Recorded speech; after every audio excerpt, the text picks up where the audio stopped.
এই সেই পরিত্যক্ত হাসপাতাল, যে হাসপাতালের কাহিনী সকলের অজানা, যেখানে আসেনি কোনো ডাক্তার, হয়নি কোনো রোগের চিকিৎসা। হাসপাতাল এখন মাদকের আস্তানা। যেখানে মানুষের চলাফেরার কথা, সেখানে আজ সাপের বসবাস। এখানে রয়েছে অভিশপ্ত এক ভুতুড়ে মসজিদ, যে মসজিদে হয়নি কখনো আজান, হয়নি কখনো নামাজ। যে মসজিদে মুসল্লিদের নামাজ আদায় করার কথা, সে মসজিদ আজ বখাটেদের আখড়া। কী কারণে বন্ধ হলো 300 কোটি টাকার এই মেগা প্রজেক্ট? আজকের ভিডিওতে ধামরাইয়ের আলোচিত পাইকপাড়া ইকবাল আমির হাসপাতাল, কিংবা স্থানীয়দের কাছে খোকন সাহেবের হাসপাতাল নামে পরিচিত এই হাসপাতাল সম্পর্কে জানব এবং এর বর্তমান চিত্র তুলে ধরব। আপনি যদি আমার চ্যানেলে নতুন হয়ে থাকেন তাহলে চ্যানেলটি সাবস্ক্রাইব করবেন। চলেন ভিডিও শুরু করা যাক। এই সেই হাসপাতালের গেট। এই গেটটি কিন্তু আজকে ব্যস্ত থাকার কথা, হাজারো মানুষ এখান থেকে চলাফেরা করার কথা, কিন্তু হাসপাতালের কার্যক্রম বন্ধ হয়ে যাওয়াতে গেটটি কিন্তু চিরতরে বন্ধ হয়ে রয়েছে। আমরা আস্তে আস্তে হাসপাতালের ভিতরে প্রবেশ করব।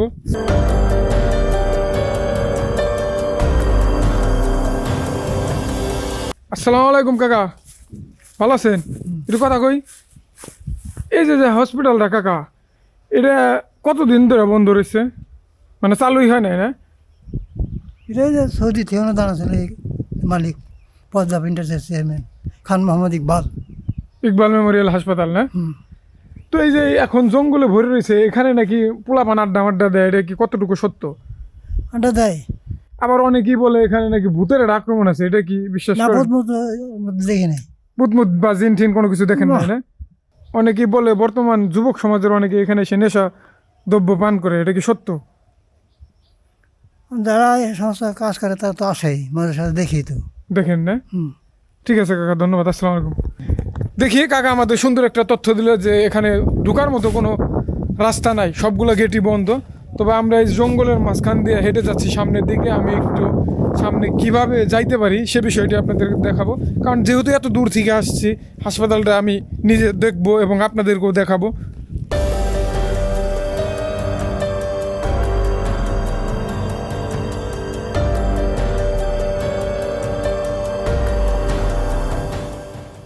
অবশেষে কিন্তু একটি গেট আমরা খুঁজে পেয়েছি, কিন্তু এই গেটটিও তালা দেওয়া। কিন্তু এখানে একটা আপনার হচ্ছে গ্রিল ভাঙ্গা আছে, আমরা ওই ভাঙ্গা দিয়ে প্রবেশ করব এবং অনেক কষ্ট করে যেহেতু পাইছি, ভালো লাগতেছে। এত কষ্ট করি, আপনারা চ্যানেলটা কিন্তু অবশ্যই সাবস্ক্রাইব করবেন আর সম্পূর্ণ ভিডিও জুড়ে আমার সাথেই থাকবেন। তো দেখুন, আসলে এই গেট দিয়ে ঢোকা খুবই কষ্ট, কারণ গেটটা খুবই ছোট, একটা গ্রিলকে জানেন এখানে কেটে রাখছে ঢোকার জন্য। সহজ ভাই খুব কষ্ট করে ঢুকতেছে আপনাদের জন্য, আপনাদেরকে দেখাবে। তো আপনারা সহজের চ্যানেলটি সাবস্ক্রাইব করে সাথেই থাকবেন, কারণ এটা সম্পূর্ণ ভিডিওটা দেখবেন। এটার ভিতরে অনেক রহস্যময় জিনিস আছে যেগুলো আপনাদেরকে দেখাবে সহজ ভাই। তো সহজ ভাই ঢুকলেন, অনেক কষ্ট করে যেহেতু ঢুকলাম, ভালো লাগতেছে। আর ভিতরে ঢুকে যে ঠান্ডা লাগতেছে এবং ভুতুরে একটা পরিবেশ, ভয়ও কাজ করতেছে। আমি আপনাদেরকে বিস্তারিত দেখাবো।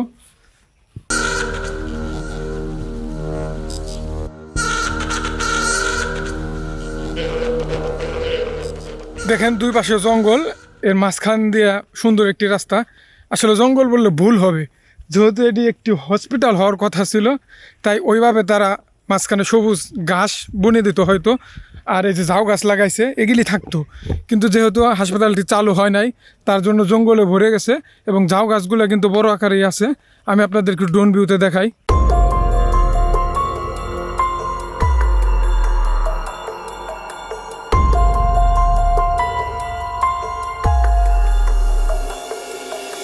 আমি এখন এমন একটি মসজিদের সামনে দাঁড়িয়ে আছি, যে মসজিদে কখনো আজান হয়নি, কোনো মুসল্লি নামাজ পড়ে নাই এবং কি কোনো ইমাম সাহেব নামাজ পড়ান নাই।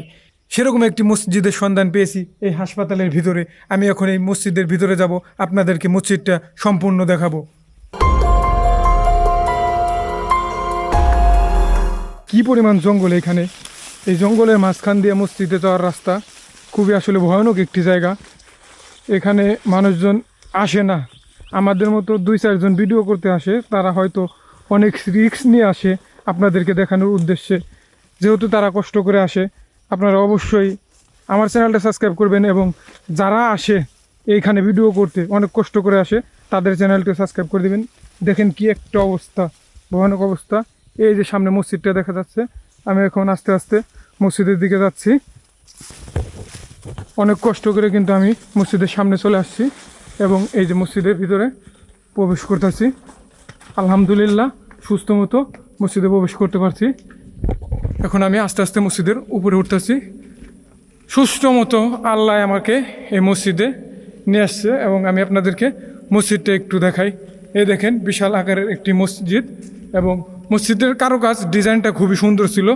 যদি এই মসজিদের কাজটা সম্পূর্ণ হতো তাহলে অনেক মুসল্লি এখানে নামাজ আদায় করতেন এবং এই হাসপাতালে যারা চিকিৎসার জন্য আসতেন তারাও এখানে নামাজ আদায় করতে পারতেন। দেখেন এই যে মসজিদের মিনারটা খুবই সুন্দর।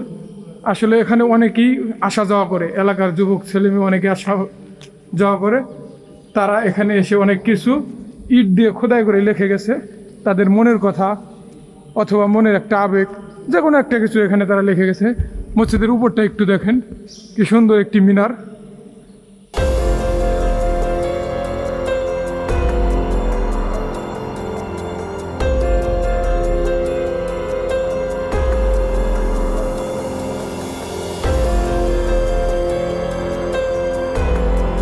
এই হচ্ছে মসজিদের অবস্থা।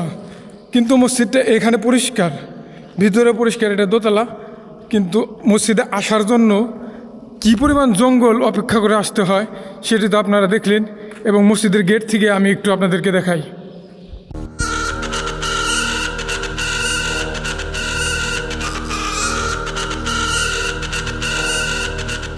আমি কিন্তু আপনাদেরকে এই মসজিদটি ঘুরে দেখালাম, মসজিদের বর্তমান অবস্থাটা জানানোর চেষ্টা করলাম। তবে এই মসজিদটা যেই হাসপাতালকে কেন্দ্র করে তৈরি করা হয়েছিল সেই হাসপাতালই চালু হয়নি। এই মসজিদটা কিভাবে চালু হবে, মসজিদে কিভাবে আজান হবে, নামাজ হবে।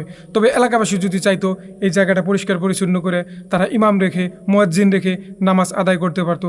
তবে যেহেতু এটা মসজিদ এখনও বন্ধ অবস্থায় আছে, কখনো চালু হয় নাই, কখনো নামাজ আদায় হয় নাই, যে হাসপাতালকে কেন্দ্র করে এই মসজিদটি তৈরি করা হয়েছিল, আমি এখন হাসপাতালে যাব, হাসপাতালটা আপনাদেরকে দেখাবো।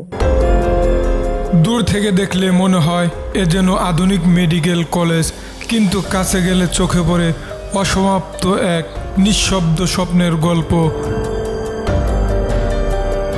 জঙ্গল পাড়ি দিয়ে অবশেষে আমরা চলে আসছি হাসপাতালের যে মেন গেটে চলে আসছি এবং আমরা এখন মেন গেট দিয়ে ভিতরে প্রবেশ করব। ভিতরটা আপনাদেরকে দেখাবো এবং আমি নিজে দেখব। তো আমি আস্তে আস্তে ভিতরে প্রবেশ করতেছি। দেখেন এইখানে মানুষ শূন্য পড়ে আছে মেন গেটটি, অথচ এই হাসপাতালটি যদি আজকে চালু থাকতো এখান দিয়ে শত শত মানুষ চলাচল করতো, ব্যস্ত থাকতো এই গেটটি এবং এখানে হয়তো বা রিসিপশন থাকতো, এখানে বসার জন্য সিট থাকতো, রুগীরা বসে থাকতো, রুগীর সাথে যারা আত্মীয় স্বজন আসতো তারা বসে থাকতো, তারা কখন সুস্থ হবে তাদেরকে নিয়ে তারা বাসায় চলে যাবে। দেখেন এই যে নিচতলার ফ্লোরটা একদম মানব শূন্য, ভয়ঙ্কর শুনশুনে একটা পরিবেশ, কি যে একটা ভয়ানক অবস্থা। তো নিচতলাটা এভাবে পড়ে রয়েছে। আমরা এখন সিঁড়ি বেয়ে উপরতলায় যাব। উপরতলাটা কিভাবে আছে সেটিও আপনাদেরকে দেখাবো। তবে সিঁড়ির এই পাশে দেখেন একটা পাকর গাছ নাকি বট গাছ, পাকর গাছ অথবা বট গাছ যেটাই হোক, দুইটার একটা হবে। এখানে দেখেন বিল্ডিংয়ের ইটের ভিতর দিয়ে একটা পাকর গাছ হয়ে গেছে, যেহেতু এটা চালু হয় নাই, অযত্নে অবহেলা, বৃষ্টির পানি পড়ে ওইখান থেকে আপনার এই পাকর গাছটা জন্ম নিয়েছে।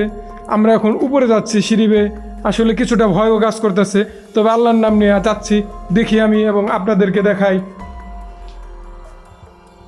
আমি কিন্তু সিঁড়ি বেয়ে ইতিমধ্যে 3 তলায় চলে আসছি, কারণ ছাদ থেকে দেখব, মূল ভবনের ছাদ থেকে দেখব ভিউ পয়েন্টটা কীরকম, হাসপাতালের সামনের অংশটা অথবা মাঝখানের অংশটা কীরকম। এই যে ছাদটা খুবই পরিষ্কার পরিচ্ছন্ন এবং ছাদে ওঠার পরে কিছুটা ঠান্ডা লাগছে। এই দেখেন এখানে ওই যে আপনার 2 তলা। তো এখন আমি যাচ্ছি মূল ভবনের সামনে, অর্থাৎ যেখানে রিসিপশন থাকতো সেই রিসিপশন বরাবর যে ছাদের অংশ সেখানে যাচ্ছি। সেখান থেকে হাসপাতালের মাঝখানের যে ভিউ পয়েন্টটা সেটি আপনাদেরকে আমি একটু দেখাবো। দেখেন এই হচ্ছে রিসিপশন থেকে আপনার হাসপাতালের মূল ভিউ। তো এই ভিউটা কতটা বড় আমি আপনাদের একটু ড্রোন ফুটেজে দেখাই।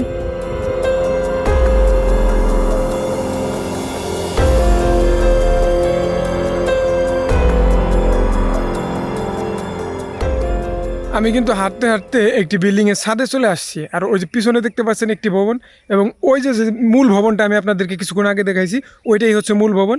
আর যে মসজিদটা দেখাইছি সেই মসজিদটা হচ্ছে আমার সামনে। এ দেখেন এখান থেকে মসজিদের সুন্দর একটি ভিউ পাওয়া যায়। তবে আমি আপনাদেরকে সম্পূর্ণ এরিয়াল একটা ভিউ দেখাই।